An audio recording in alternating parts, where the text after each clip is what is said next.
Edukasi seks seringkali disepelekan oleh banyak orang. Padahal sebenarnya edukasi seks itu nggak melulu soal pornografi dan nggak melulu soal penetrasi. Padahal edukasi seks itu bikin kita supaya mawas diri. Nah, hari ini di Niples Talk kita akan menghadirkan Kak Esther Pandiangan, penulis buku Akibat Menabuhkan Seks, untuk kita mengupas tuntas akibat menabuhkan seks.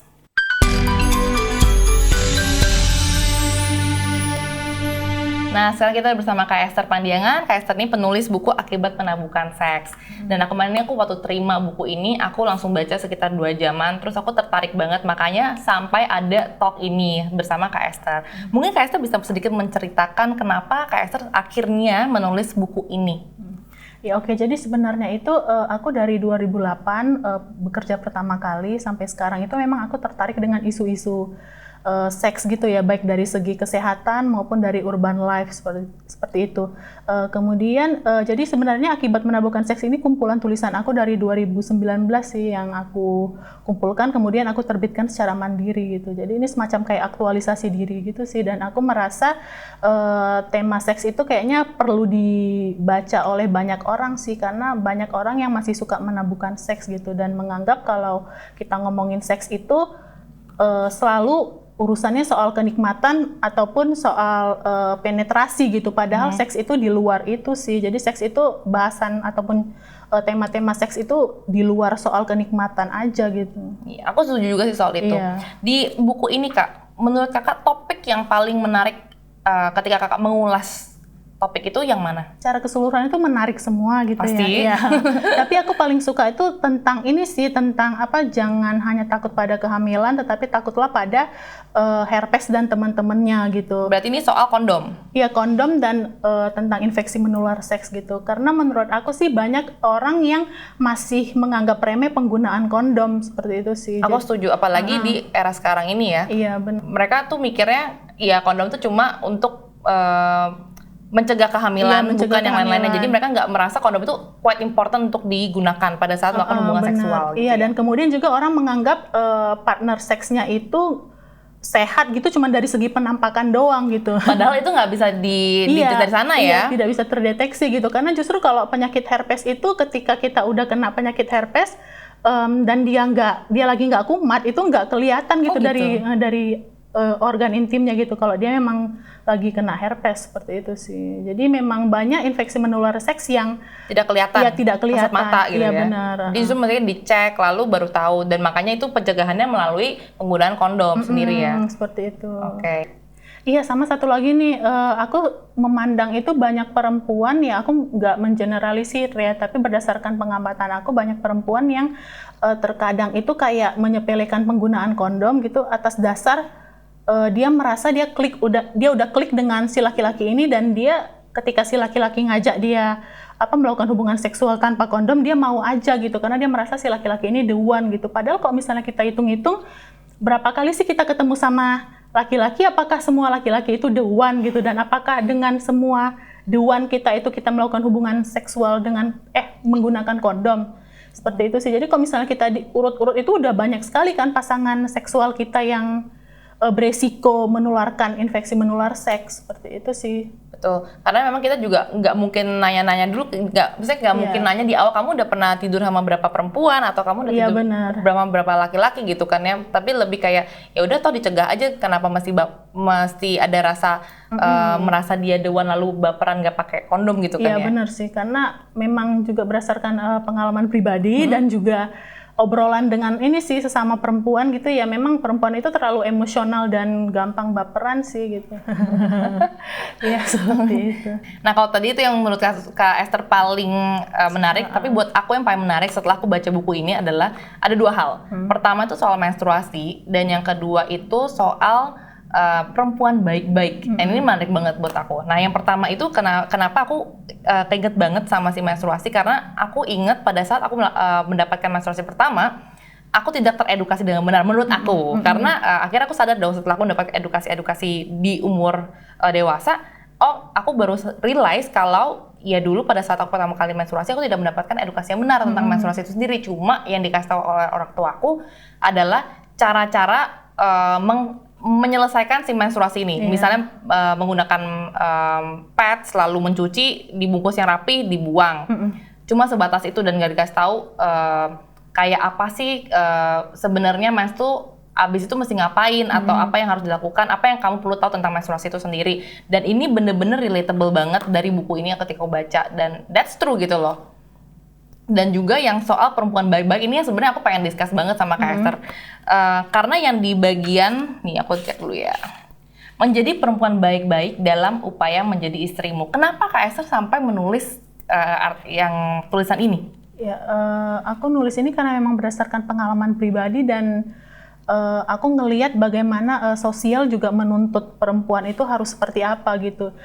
Jadi seberapa suksesnya perempuan gitu kalau misalnya dia belum menikah itu jadi dia dianggap kayak belum lengkap gitu loh hidupnya, dan kemudian nggak cuman sebatas itu aja gitu ya. Jadi lingkungan sosial itu menuntut perempuan itu harus serba sempurna gitu, seperti malaikat gitu. Padahal sebenarnya malaikat aja kayak si Lucifer aja kan sampai jatuh gitu ya. Jadi kayaknya sebenarnya itu kan nggak ada yang sempurna gitu kan. Tapi perempuan itu dituntut untuk sempurna gitu. Dia kalau misalnya si perempuan itu mau dikategorikan sebagai perempuan baik-baik, dia itu nggak boleh minum, dia nggak boleh merokok, pakaiannya nggak boleh terbuka seperti itu. Dia harus, dan satu lagi itu dia harus apa ya?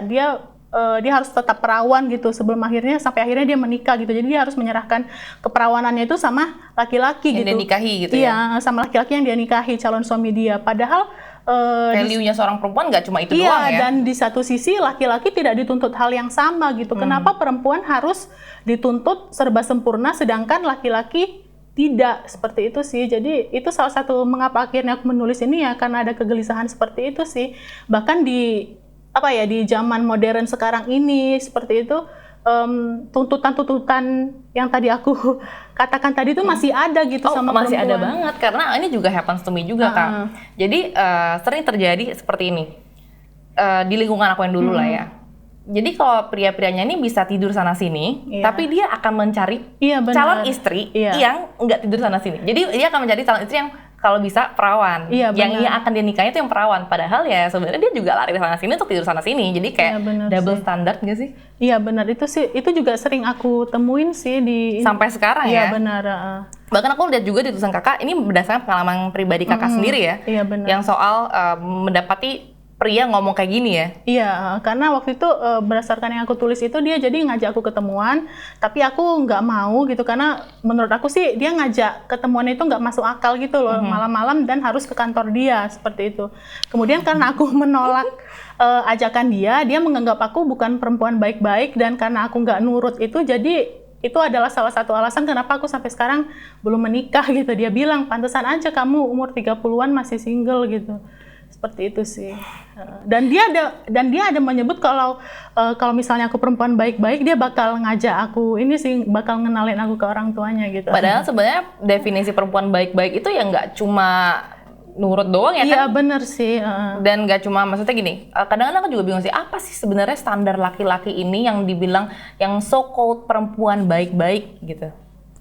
Karena aku mendapati juga misalnya nih ya, perempuan-perempuan yang bertato, kayak kita ngobrol-ngobrol juga ya, kayak soal perempuan bertato, disangkanya adalah perempuan-perempuan yang bisa diajak tidur. Iya, biasanya kan itu kan menempel sekali kayak perempuan nakal misalnya, atau ini dari pengalaman pribadi aku sendiri pun, ketika aku berjualan lingerie gitu, mereka menganggapnya ya, aku ini perempuan yang gampang diajak tidur, perempuan yang nggak baik, yang agak nakal lah istilahnya ya, karena itu akhirnya juga merembet-rembet ke akunya tuh, sampai aku sering banget dapat dick pic, dikirimin secara nggak ada konsennya, terus dia kirim aja dick pic gitu, kayak atau nggak kayak misalnya aku nge-post ini even happen di lingkungan teman yang aku kenal gitu, orang yang aku kenal, aku nge-post IG story gitu, terus dia kayak ya udah mengobjectifying aku aja gitu. Dan aku sempat tegur juga kayak ini tuh nggak sopan, tahu nggak sih, kayak lu ngomong kayak gitu nggak sopan gitu. Makanya kan sebenarnya nggak bisa dilihat dari sana aja ya, kayak nggak bisa di-judge kayak dari luarnya aja terus kayak lu kayaknya bisa ditidurin gitu kan. Iya benar sih.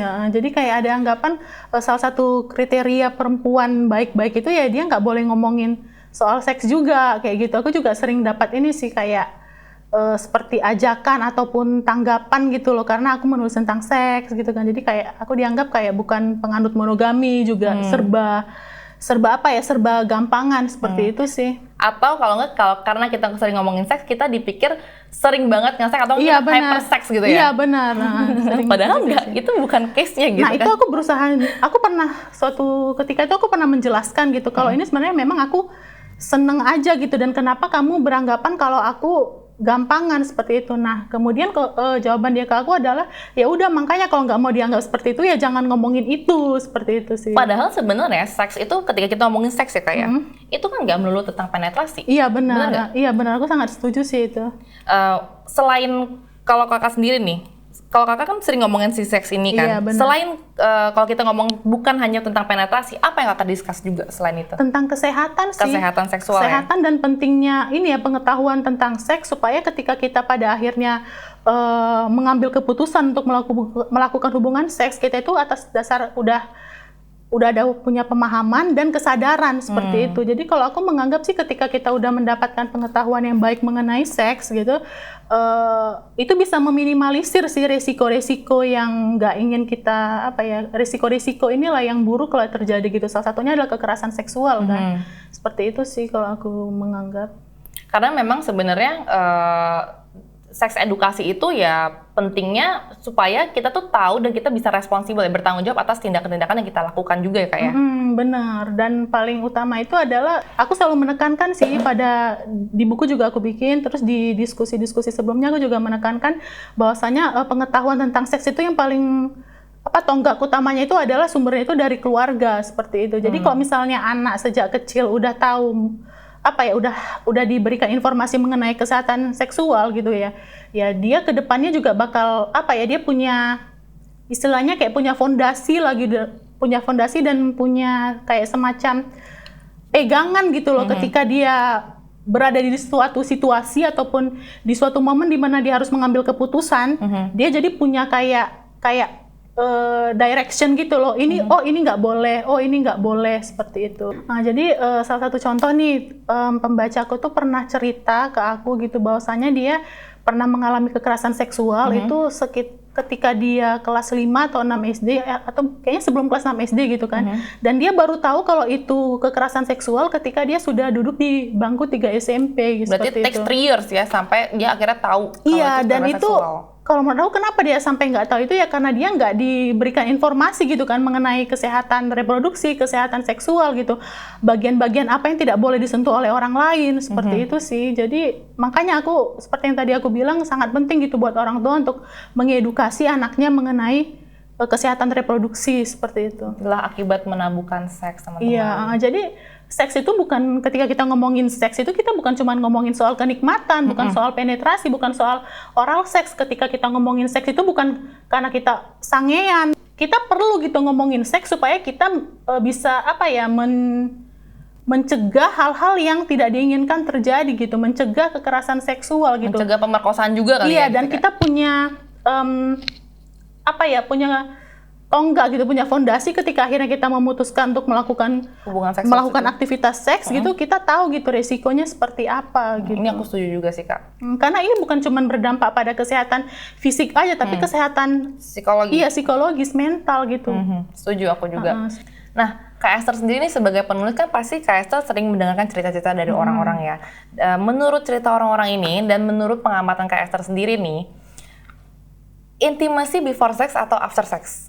Kalau menurut aku pribadi sih ya, sebelum kita melakukan hubungan seks itu ya kita harus membangun intimasi dulu sih. Karena kalau ketika kita langsung nge-seks gitu kan, itu kayaknya kurang intim aja sih gitu. Kan alangkah lebih indah dan romantisnya sih. Alangkah lebih indah dan romantisnya ketika kita melakukan hubungan seks itu saat kita sudah mengenal personalnya seperti apa, makanan favoritnya apa gitu, dia dibesarkan dari keluarga yang seperti apa, keluarga ayahnya bekerja di mana gitu, apa yang dia habiskan, apa yang dia lakukan kalau misalnya dia nggak bisa tidur tuh dia biasanya ngapain, kayak gitu sih.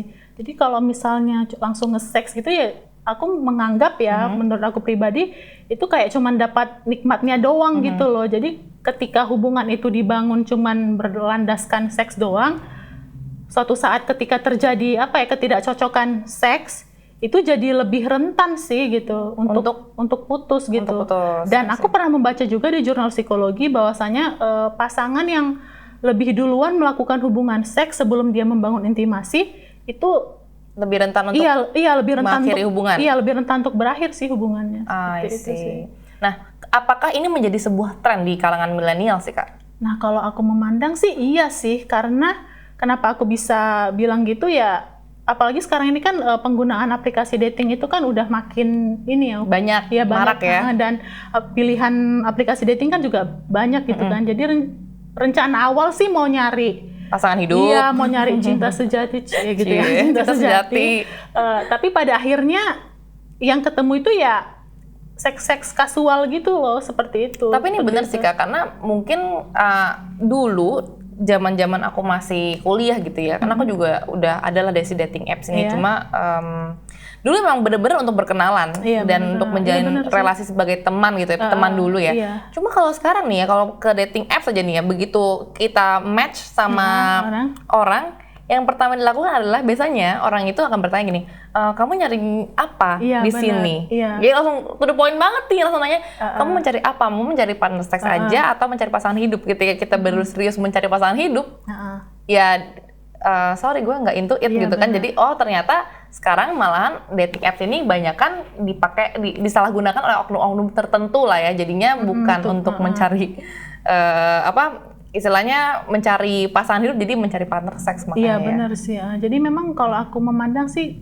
seringnya gitu ya, ada kecenderungan gitu. Ada kecenderungan benar. Ada kecenderungan, harapannya adalah ketika kita melakukan casual seks itu nanti dari situ bisa muncul rasa dan intimasi gitu ya. Memang ya ada juga. Iya, ada juga tergantung orangnya ada juga sih yang seperti itu, tapi kan kebanyakan ya kalau yang aku lihat sih justru berakhirnya itu singkat gitu, karena yang dicari itu cuman kenikmatan doang, dan seks itu sendiri aja gitu, bukan cuman nggak relasi yang lebih jauh gitu, nggak pengenalan pribadinya seperti apa kayak gitu sih. Dan dari yang aku lihat sih akibat dari casual seks ini kemudian juga jadi sering gitu kan. Nah, informasi mengenai pengetahuan mengenai bahaya melakukan casual seks itu juga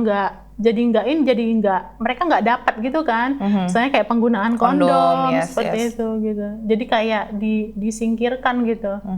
Seperti itu sih. Jadi kayaknya berbahaya juga sih kalau misalnya kita ngikutin tren aplikasi dating tanpa tahu aturan dari segi kesehatannya seperti apa gitu. That's why pentingnya edukasi seks. Iya benar, itu penting sih. Jadi kita sebagai anak muda ya bagaimanapun juga kan melakukan hubungan seks itu kan keputusan kita sendiri. Betul. Gitu kan, dan itu sangat personal gitu kan. Ya alangkah baiknya kita jangan cuma mau cari kenikmatannya doang gitu, tapi juga tahu kesehatannya. Iya benar, dan konsekuensinya seperti apa. Jadi gitu ada responsibility juga ya Kak ya. Seperti itu. Nah, ini menarik nih Kak. Jadi ini kan bukunya tentang akibat penambukan seks kan judulnya. Cuma sesuatu yang menarik buat aku adalah ada satu chapter yang judulnya jangan terlalu feminis lah. Kamu mungkin bisa ceritain sedikit tentang chapter ini Kak? Ya, jadi ini berdasarkan pengalaman pribadi aku juga, dan aku ngelihat ini ya orang-orang gitu ya yang menyebut dirinya feminis ataupun komunitas feminis gitu. Jadi kayak ada satu anggapan orang yang feminis itu kayak meniadakan sosok laki-laki gitu, seolah-olah kayak dunia ini nggak butuh laki-laki gitu. Dunia ini laki-laki membuat dunia semakin rumit seperti itu, dan mereka nggak terima kalau misalnya perempuan punya kelemahan gitu, dan itu yang aku nggak terlalu suka gitu loh. Dan bukan nggak terlalu suka ya, tapi lebih tepatnya kurang setuju dengan pemahaman seperti itu gitu. Karena menurut aku sih laki-laki dan perempuan itu ya setara gitu, nggak ada yang tinggi, nggak ada yang di atas dan nggak ada yang di bawah gitu. Justru laki-laki dan perempuan itu saling melengkapi gitu. Jadi kalau berdasarkan pengalaman yang aku tulis di sini, jadi di kerjaanku yang sebelumnya itu kerjaan freelance itu kan aku disuruh bikin, waktu itu adalah Hari Perempuan Internasional ya kalau nggak salah. Jadi aku disuruh bikin quotes itu dari seorang sosok perempuan besar lah gitu kan. Dan aku mengambil kutipan dari beliau itu adalah mengenai tentang kerumitan perempuan gitu, yang walaupun rumit tapi perempuan bisa apa gitu. Nah ternyata rekan-rekan kerjaku itu nggak setuju gitu kalau aku menyebutkan kalau perempuan itu rumit, dan mereka menanyakan gitu kenapa aku menyebut perempuan rumit gitu kan. Kemudian aku menjabarkan gitu, bahkan dari segi medis dan sains juga menyebutkan kalau perempuan itu rumit gitu kan, baik dari segi biologis, bahkan dari organ reproduksi. Nah ini yang bikin mereka nggak terima itu ketika aku mengatakan kalau organ reproduksi perempuan itu lebih rentan ketimbang laki-laki. Mereka nggak terima gitu loh. Dengan alasan ketika kakak udah menjabarkan, lalu mereka tanggapannya nggak terima karena aku bilang sama teman-teman kerjaku itu ngobrolnya di WhatsApp ya, kalau perempuan itu lebih rentan kena IMS ketimbang laki-laki. Mereka nggak percaya. Aku bilang kenapa perempuan lebih rentan IMS, karena organ perempuan itu kan di dalam gitu kan, dan lebih complicated gitu kan. Kalau laki-laki kan dia lurus aja gitu kan, di depan lah ya, di luar gitu ya, penisnya gitu kan, jadi nggak terlalu rumit gitu. Dan mereka nggak terima itu, padahal itu memang berdasarkan ilmu pengetahuan dan data kesehatan juga ini juga terbukti gitu loh. Dan menarik.